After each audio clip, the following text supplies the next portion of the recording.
ठीक है। Abdominal organ में लास्ट क्लास हम लोगों ने किस पे, स्प्लीन पे बात किया था, और अभी जो होगा वो क्या है, लीवर की बात करेंगे। लीवर के लिए एक जनरल वर्ड हम लोग देखते, हिपैटो एक वर्ड है जो कहीं ना कहीं किसके लिए यूज़ किया जाता है, लीवर के लिए यूज़ किया जाता है। ठीक है, जैसे कि hepatocyte that means cell of liver, liver के सेल को बोलते हैं। Hepatitis, inflammation in liver. तो ये वर्ड लगा हुआ कहीं भी किसी के साथ तुम्हें मिले तो इसका मतलब ये है कि वो क्या बता रहा है, लीवर के बारे में बता रहा है। ठीक है, अब लीवर के रिगार्डिंग जब हम लोग बात करते हैं तो बहुत अलग अलग 2-3 यहाँ पे पॉइंट है। जैसे एक चीज़ यहाँ पे लिखा है कि भाई लीवर जो है वो लार्जेस्ट ग्लैंड है, और कोई भी ग्लैंड जो होता है तभी हम बोलते हैं जहाँ से या तो वो एंजाइम सिक्रेट्स हो रहा हो या फिर हार्मोन सिक्रेट्स हो रहा हो। तो अगर क्वेश्चन तुम्हारे पास आता है कि लीवर किस तरह का ग्लैंड है, मिक्सोक्राइन ग्लैंड है या इंडोक्राइन ग्लैंड है या एक्सोक्राइन ग्लैंड है बेसिकली, तो mostly it is exocrine, but minor level पे देखा है कुछ हार्मोन्स भी है जो रिलीज होता है, बहुत माइनर है ना, पैनक्रियास की तरह एकदम डिपेंडेंस वाला नहीं है। तो सिंपल एक ग्लैंड देते हैं, और ये कहता है होल ऑफ द बॉडी की बात करें तो सबसे लीवर जो है लार्जेस्ट ग्लैंड में आता है बॉडी का, क्या आता है लार्जेस्ट ग्लैंड में। फिर ऑर्गन के सीक्वेंस में अगर हम लोग बात करें, ऑर्गन के सीक्वेंस में कि लीवर का पोजीशन कौन सा पोजीशन आता है, तो दो चीज आता है। अगर इन क्वेश्चन में डायरेक्ट है कि largest organ in the body, तो कौन सा बॉडी ना, स्किन सबसे लार्जेस्ट आता है। लेकिन एक क्वेश्चन फिर से आता है कि largest internal organ of the body, तो फिर क्या आ जाएगा, लीवर आ जाएगा। और मैं इससे पहले की क्लास में एक वर्ड और बताया था, अगर लार्जेस्ट इंटरनल ऑर्गन पूछ रहा तो लीवर आएगा। और सीधा सा एक चीज और भी, किताब जब गैनॉन्स पढ़ोगे तो वहां पर दे रखा है कि जो क्या कहते हैं कि जो बोन मैरो है, क्या जो बोन मैरो है, इस बोन मैरो को कलेक्टिवली एक जगह में कल के किससे पहले की क्लास में बताया था कि कर दे तो वो अप्रॉक्सीमेटली लीवर के बराबर होता है, इवन दो लीवर से थोड़ा ज्यादा ही होता है। तो अगर इससे कंपेयर करने लगे तो लीवर का पोजीशन थर्ड हो जाएगा, है ना। लेकिन इन जनरल हम लोग अगर बात करें तो liver is a largest internal organ या largest gland in a body. अब बेसिकली ये क्या कर रहा है, विच इज ऑक्यूपाइड द, काफी ज्यादा एरिया ऑक्यूपाई करता है कहां पर, तो right upper part of the abdominal cavity. पूरी जो एब्डोमिनल कैविटी है, इस एब्डोमिनल कैविटी में जो अपर का जो पार्ट है ना, इसका अच्छा खासा एरिया को ऑक्यूपाई, क्योंकि लार्जेस्ट में से ग्लैंड में से है ना, ये अच्छा खासा ऑक्यूपाई करता है। अब कुछ एक बेसिक फंक्शन, नॉट यहाँ पे फिजियोलॉजी नहीं बट एक इंट्रोडक्टिव फंक्शन आता है ताकि हम लोग आगे पढ़ने में समझ में आए। तो कहता है कि सम मेन फंक्शन की अगर हम लोग बात करें, it secretes a bile, main काम इसका क्या करना, बाइल को सिक्रेट करना, और एक काम यहाँ पर है स्टोरेज ऑफ ग्लाइकोजन। बाइल का सिक्रेशन हमें पता है कि बाइल का काम आगे चल के इमल्सिफिकेशन या फैट के डाइजेशन के लिए प्रॉपर होता है। चलो, दूसरा चीज है स्टोर ग्लाइकोजन की बात आती है, तो जो भी हम लोग सिंपल सोचो डाइट हम लोग खाते हैं, रोटी चावल दाल कुछ भी जो भी हम लोग खाते हैं, तो खाने के बाद हमारे बॉडी में एक तो एनर्जी के फॉर्म में ग्लूकोज कन्वर्ट होकर एनर्जी बनाती है। लेकिन ऐसा तो नहीं है कि हम एक फिक्स ऑफ टाइम पे खाते हैं ना, 2 टाइम या 3 टाइम इन जनरल, है ना, हमेशा। लेकिन हमारे बॉडी में एनर्जी का जो कंटिन्यूएशन है वो हमेशा रहता है। लेकिन अगर हम बात करें यहाँ पर तो हमेशा मिल कहाँ से रहा होता है, तो ऐसे टाइम जब हम लोग खाते हैं तो एट द सडनली हमारे बॉडी में जितने भी ग्लूकोज या ग्लाइकोजन जो कार्बोहाइड्रेट फॉर्म में जो भी चीजें गया, डाइजेस्ट होने के बाद कुछ चीजें हैं जो ब्लड सर्कुलेशन में एज ए ग्लूकोज फॉर्म जाएगा, और कुछ चीजें डाइजेस्ट होकर के ये कन्वर्जन हो जाएगा ग्लूकोज का और बन जाएगा क्या, ग्लाइकोजन। तो ग्लाइकोजन एक तरह का स्टोर एनर्जी है, क्या है, स्टोर एनर्जी। मोस्टली ये स्टोर कहाँ पे होता है, लिवर में, और दूसरा अगर साइड देखा जाए तो कहाँ होता है, मसल्स में, मसल्स में, है ना, कहाँ होता है, मसल्स में ग्लाइकोजन स्टोर होता है। तो मेनली अभी हम लोग लीवर की बात कर रहे हैं, तो यहाँ पर सिर्फ समझें क्या, लीवर के अंदर में ग्लाइकोजन स्टोर हो रहा है। ठीक है, चलो, अब ये स्टोर ग्लाइकोजन एट दो सर्कमस्टांसेस, जब वो सर्कमस्टांसेस आएगा जिस टाइम आपकी बॉडी को डाइट नहीं खा रही, जैसे सपोज आप फास्टिंग कोई कर रहा पूरे दिन का, तो दिन भर तो कुछ खाते नहीं, तो जो एनर्जी है बॉडी सेल को वो कहाँ से मिल रही है, तो ये आपके स्टोरेज एनर्जी से ही, ग्लाइकोजन से। फिर ये ग्लाइकोजन ब्रेक होकर के ग्लूकोज बना देता है, यानी ग्लूकोज से ग्लाइकोजन कन्वर्ट होता है और फिर ग्लाइकोजन से ग्लूकोज जब ऐसा नीड होता है। तो ये एक बहुत मेजर फंक्शन है जो कहीं ना कहीं लीवर के अंदर में हो रहा होता है। ठीक है, सेम उसके साथ साथ हम लोग देखते हैं synthesize the some serum protein, जो हम लोग पढ़ते हैं ना, एल्बुमिन, ग्लोबुलिन मोस्टली, तो ये कहाँ सिंथेसाइज हो रहा है, आपके लीवर कर रहा है। कुछ लिपिड्स वगैरह का जो सिंथेसिस है वो कहाँ करा रहा है, वो सब लीवर के अंदर में हो रहा है। तो लीवर एक तरह का प्रोटीन सिंथेसिस सेंटर से एक तरह का लो, है ना। स्पेशली जो सीरम प्रोटीन है ना, होल बॉडी प्रोटीन की बात है, सीरम प्रोटीन जो ब्लड्स के अंदर जो प्रोटीन बेसिस है। दूसरा काम इसका detoxification, detoxify blood from the foreign substance. अगर कोई भी तरह का, जैसे अब हमें पहले इससे पहले ही बताया कि हमारे बॉडी में जो भी जीआईटी के थ्रू जा रहा था, सारा चीज एब्जॉर्ब होकर के कहाँ जा रहा है, पोर्टल सर्कुलेशन से लिवर में जा रहा है। तो फर्स्टली कोई भी चीज, ये वो अच्छी चीज हो खराब चीज हो, वो किस सेल से इंट्रोड्यूस होता है, वो लीवर सेल से इंट्रोड्यूस होता है, यानी कि लीवर से इंट्रोड्यूस होता है। लीवर से इंट्रोड्यूस होगा तो आपको टॉक्सिक सब्सटेंस होगा, तो वो लीवर को क्या करेगा, लीवर सेल को। लेकिन लीवर के अंदर एक कैपेसिटी दिया गया, एक नेचर दिया गया, इसको डिटॉक्सिफाई करना। अब जो भी टॉक्सिक एजेंट है उसको या तो उस दो तरह से करता है, या तो उस टॉक्सिक एजेंट को तोड़ देगा, या उस टॉक्सिक एजेंट के नेचर में चेंजेस ला देगा, है ना। वो एजेंट रहेगा लेकिन वो टॉक्सिक एजेंट का जो नेचर होगा, टॉक्सिसिटी का रहना, वो खत्म करा। देखो सिंपल अभी याद रख सकते हो कि डिटॉक्सिफिकेशन एक काम होता है। डिटॉक्सिफिकेशन के अंदर में क्या है, जो फॉरेन सब्सटेंस कुछ भी ब्लड्स के थ्रू आ रहा, तो लीवर उसको क्या करेगा, डिटॉक्सिफाई करेगा, बॉडी के अंदर इफेक्ट होने देगा। चौथा फंक्शन जो एक आता है, produce the haematopoietic cell all type during the foetal life में। बेसिकली हम लोग पढ़ा भी है कि जब फीटल लाइफ चल रहा था तो लीवर भी हेमेटोपोइटिक सेंटर है, बेसिकली ब्लड बनाने का काम करता है, before the birth after birth नहीं, है ना। ये देख लो, और बहुत सारे फंक्शन है, ये this is some special function में हम लोग यहाँ पे बात कर रहे हैं, ठीक है। अब एग्जैक्टली अगर हम लोग बात करें लोकेशन, है ना, एग्जैक्ट लोकेशन की अगर हम लोग बात करें कि लीवर कहाँ पर है, तो उसके रिगार्डिंग अगर हम लोग बात करें तो हमने एब्डोमिनल रीजन में जब पढ़ा था 9 रीजन ऑफ एब्डोमेन, क्या चीज पढ़ा था, 9 रीजन ऑफ एब्डोमेन। तो उसमें 3 रीजन हम लोग को देखते इन्वॉल्व होता हुआ दिखेगा। एक सिंपल सा राइट हाइपोकॉन्ड्रियम तुम्हें दिख रहा है वो, दूसरा क्या दिखेगा, अब इसी तरह को एपिगैस्ट्रियम, अब है ना, और तीसरा तुम्हें क्या दिखेगा, लेफ्ट हाइपोगॉस्ट्रियम। अब ये कि राइट हाइपोगॉस्ट्रियम लगभग major of the right hypogastrium is occupied by the liver, यानी कि लीवर राइट हाइपोगॉस्ट्रियम में ज्यादातर हिस्सा होगा, ठीक है। और एपिगैस्ट्रियम में जब हम लोग आए तो upper part of the liver, upper part of epigastrium, liver जो होगा पूरे एपिगैस्ट्रियम में नहीं होगा, है ना। अब यहाँ पर अगर 9 रीजन की बात करो, ये 9 रीजन है, ये क्या है, 9 रीजन इस इमेज में इस तरह से बना हुआ है। लेकिन कहीं ना कहीं ये पूरे का पूरा इधर एपिगैस्ट्रियम का यहाँ थोड़ा सा अभी खाली तुम्हें दिख रहा है ना, ये क्या दिख रहा है, खाली दिख रहा है।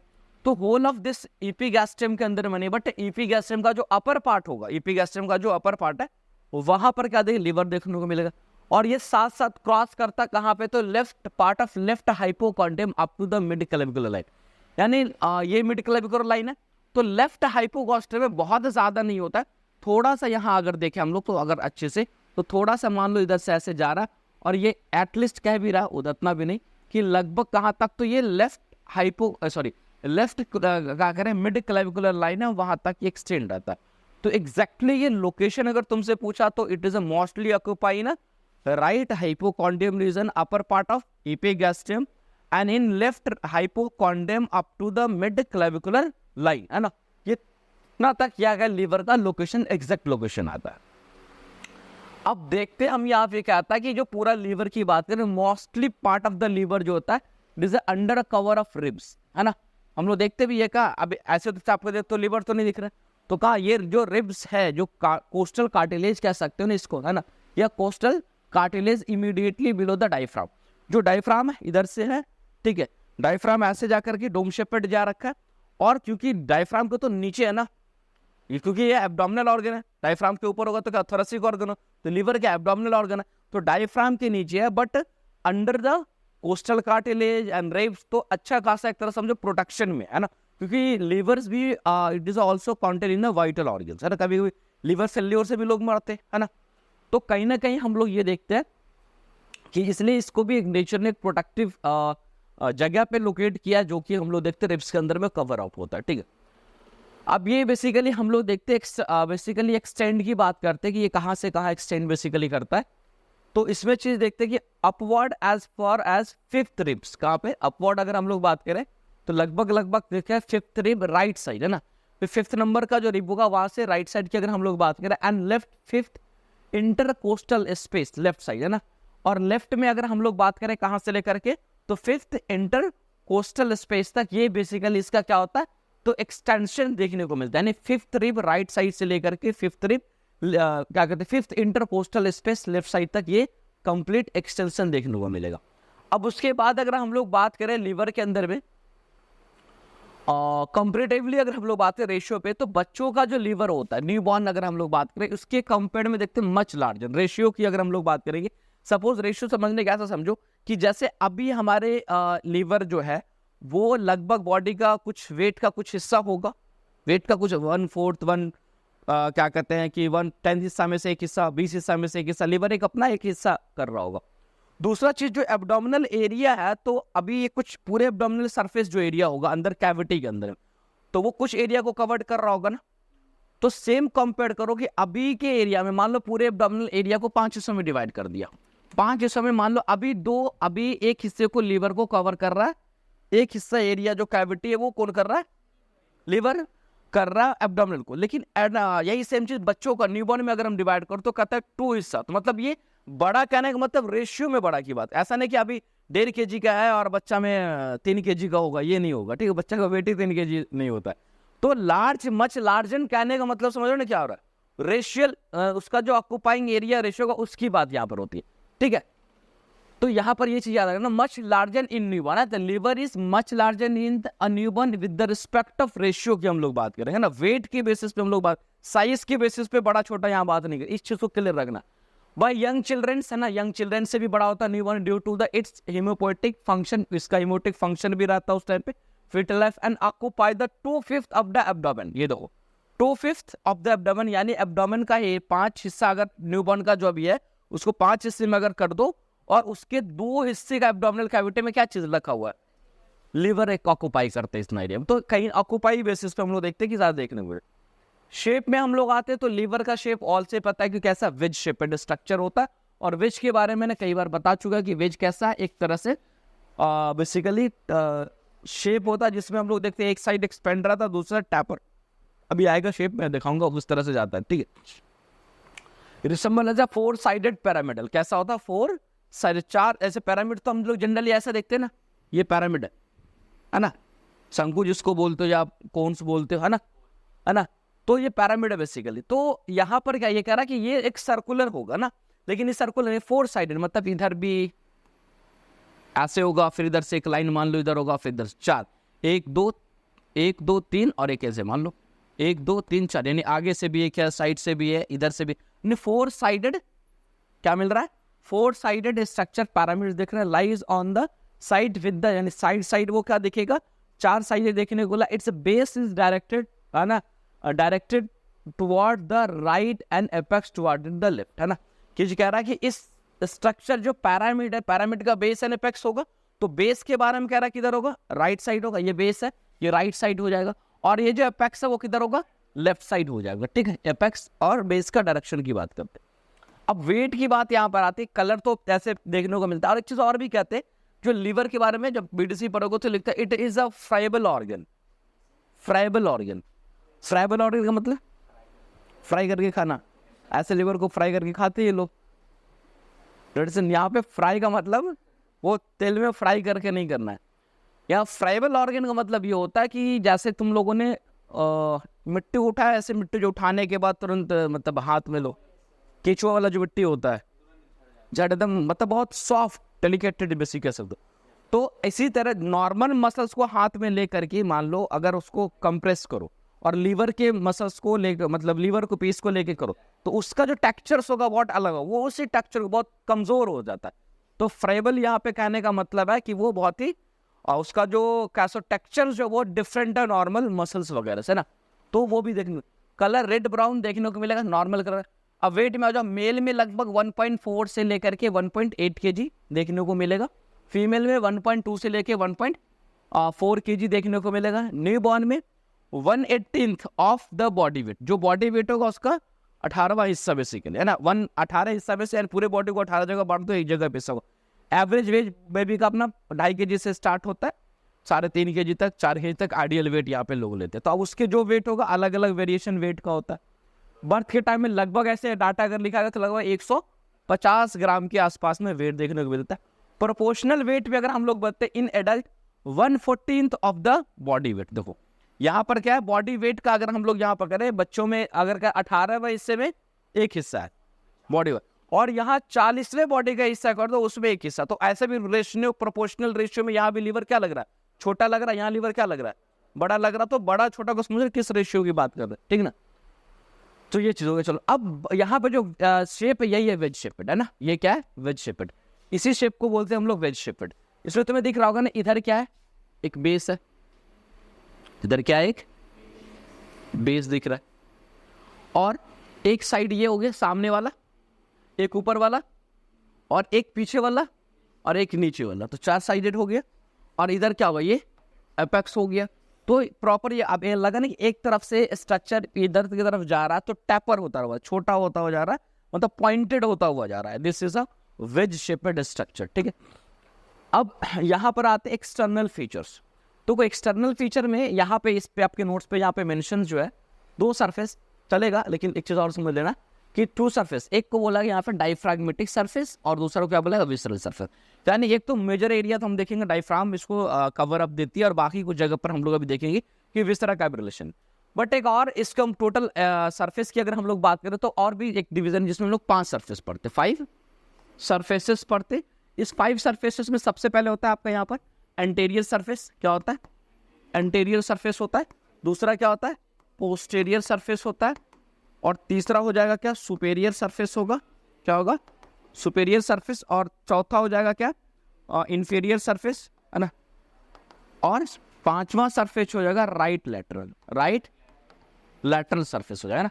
तो ये 5 सरफेस जो अलग है, अब यही 5 को अकेला कर दिया गया कि कुछ सरफेसेस है जिसको डायफ्राम कंप्लीट कवर अप कर रहा है। जैसे सुपेरियर सरफेस ऊपर का पूरा डायफ्राम में आ जाएगा, है ना, पूरा का पूरा क्या हो जाएगा। आगे का इंटीरियर सरफेस वो भी डायफ्राम से थोड़ा बहुत कवर अप आता। तो जहां तक डायफ्राम कवर किया वो एक पूरा का पूरा डायफ्राग्मेटिक सरफेस बोल दिया, और जो बच गया वो विसरा। तो ये उसके बेसिस पे जहां पे डायफ्राम और विसरा के। लेकिन यहाँ पर अलग से मेरे पास अगर हैंड में अगर हमारे पास लीवर आ रहा है तो at that time total surface कितना है, 5 है। एंटेरियर, अब देखो सामने वाला हो गया, यहीं पे देखो एंटेरियर, इसके जस्ट पीछे होगा तो ऊपर होगा तो नीचे है, और इधर तो पॉइंटेड हो गया सरफेस, तो इधर होगा नहीं, और इधर वाला क्या होगा, राइट है। तो 5 सरफेस हो जाएगा। अब 5 सरफेस होने के लिए बॉर्डर कितना होना चाहिए, 4। एक बॉर्डर मान लो समझने के लिए, एक ये होगा, एक ये होगा, 2 3 4 बॉर्डर इधर हो गया, ठीक है। 5 एक इधर गया, 4 तो ये हुआ, एक किधर गया, ऊपर से ऐसे और ऊपर से कैसे बॉर्डर, ये कैसा बॉर्डर होगा, इस तुम तो ऊपर नीचे कर दिया जी। इसके अंदर बॉर्डर एक ही है, कितना है, एक ही है, हाँ 5 सरफेस है। अब वो सारी कैसे हो गया, देखो एक्चुअली क्या है, वही चीज है कि लीवर एक जो है वो मार्केबल बॉर्डर है, inferior border, it is a markable border. ये बॉर्डर कंप्लीटली मार्केबल, बाकी बॉर्डर इल डिफाइंड है। वो किस तरह से, क्योंकि लीवर जो है, लीवर का स्ट्रक्चर, ये जो लीवर देखो तुम, लीवर जो है वो कंप्लीट इस तरह का है। वो कहाँ पर, जैसे आगे का बॉबी ये एंटीरियर सर्फेस में एक बोतल में दिखाया था, उसमें कई बार बताया भी था, ये सर्कुलर बोतल है, ठीक है। तो इस बोतल के अंदर में अगर मैं अभी कोई पूरा सर्कुलर अगर है, जो तुम्हें दिख रहा है वो एंटीरियर है, जो ऊपर दिख रहा है वो, लेकिन तुम हमको ये बताओ कि एक लाइन ड्रॉ करो से इंटीरियर कहाँ से सुपेरियर, तो बहुत टफ चैलेंज हो जाएगा कि एग्जैक्टली वो लाइन की जहां से वो सुपेरियर होगा, तो ये डिफाइन नहीं कर पा रहा है। तो दिस इज है, कुछ तो होगा ही, but this is a ill defined border, है ना। तो वैसे ही जितने बॉर्डर है वो सारा का सारा लीवर में क्या होता है, इल डिफाइंड है। स्पेशली सिर्फ नीचे का एक बॉर्डर होता है इंफीरियर बॉर्डर, वो बॉर्डर आराम से मार्केबल बॉर्डर होता है, तो उसको हम लोग लिखते हैं कि इंफीरियर बॉर्डर है। तो एक बॉर्डर देखने को मिलेगा, ठीक है। अब यहां पर हम लोग आते हैं, कहाँ गए, प्रेजेंट राइट, 1 बॉर्डर लिख रखा है, सिर्फ इंफीरियर बॉर्डर, 1 बॉर्डर है ना, इंफीरियर बॉर्डर में आगे। अब सरफेस की बात करो, वहीं पर थोड़ा सा लिख रखा है ना, आगे बाकी में रिलेशन में भी आएगा कि जैसे डायफ्रैग्मेटिक सरफेस, उसके क्या फीचर है, तो bare area of the liver, bare area पता ही होगा, जहां पर खाली होगा, कोई रिलेशंस नहीं होंगे। फिर groove for the inferior vena cava, diaphragmatic surface में भी है क्या, groove for inferior vena cava, जो इंफीरियर वेना कावा उसके कुछ ग्रूव्स यहाँ पर देखने को मिले। Feature for the ligamentum venosum, में आगे भी पढ़ाऊंगा लिगामेंटम वेनस के बारे में भी, ठीक है। उसके बाद हम लोग देखते हैं यहाँ पर attachments of the coronary and right and left, basically attachment triangular and falciform ligament, यानी attachment of coronary ligament right and left, triangular and falciform, ये ligaments वगैरह आगे मैं बताऊँ। ये सब कहाँ दिख रहा है सबका सब? डायफ्रेगमेटिक का फीचर। विसरल में क्या था? Feature for the ligamentum terrace, है ना। हेपेटाइटिस, पोर्टा हेपेटिस, पोर्टा हेपेटिस एक एरिया एक तरह का समझो। पोर्टा हेपेटिस क्या है कि बेसिकली क्या सकते हो, जैसा कि लीवर स्प्लीन के अंदर में हाइलम है, that the same structure is porta hepatis in liver, जहाँ से पोर्टा वेन एंटर करेगा, है ना। लिगामेंट्स की क्यों नहीं होना चाहिए लिगामेंट? क्यों? बोन टू, हाँ लिगामेंट यहाँ पे क्यों नहीं होना चाहिए था? ऐसा कहाँ है कि सिर्फ बोन टू बोन ही लिगामेंट रहेगा? एक है बोन टू बोन है, देखो जनरल डिस्क्रिप्शन है, लेकिन ये तो कहीं ये पढ़े ना कि लिगामेंट का काम है बोन टू बोन का ज्वाइन करना, तो वो एक बोन के लिए स्पेसिफाइड है। ये तो नहीं कहा कि बोन के बोन ज्वाइन करेगा बाकी कहीं नहीं होगा। Ligaments, ligament basically supportive structures है, वो सपोर्ट करना। वहां पे जो हम लोग पढ़ते हैं क्या कहते हैं कि लिगामेंट एंड टेंडन्स, तो वहां पे डिफाइंड करने के लिए, दोनों के बीच डिफरेंशिएट करने के लिए हम लोग पढ़ते हैं। यहाँ पे जो लिगामेंट होगा वो इसकी क्या कहते हैं बोन टू बोन करेगा, और टेंडन जो होगा मसल्स टू बोन का, वो वहां पर हम लोग क्या करते हैं डिफरेंशिएट करते हैं। इसका मतलब ये नहीं कि विसरा में बहुत जगह तुमको लिगामेंट अभी देखो, तो वो लिगामेंट अटैच करने के लिए बोन के साथ अगर हम लोग बात कर रहे हैं तो वहां पर लिगामेंट और टेंडन में डिफरेंशिएट करिए। ये डेफिनेशन लिगामेंट का नहीं है कि ligament is always join to bone to bone, ये तो डेफिनेशन होगा तब ना इज, तो वो चीज जो वो डेफिनेशन नहीं है, ठीक है। कि वहां पर सिर्फ उस टेंडन और लिगामेंट में बोन और मसल्स के साथ जो रिलेशन वहां पर दोनों के बीच डिफरेंशिएट करने का एक पॉइंट है वो, ना कि वहां पर लिगामेंट का डेफिनेशन है। डेफिनेशन हो जाएगा तो वो यूनिवर्सल हो जाएगा, हर जगह देखने को मिलेगा वही चीज, ऐसा नहीं है, ठीक है। और उसके बाद तुम आ जाओ, अब यहां पर हम लोग देखते हैं एक चीज है, हाँ पाँच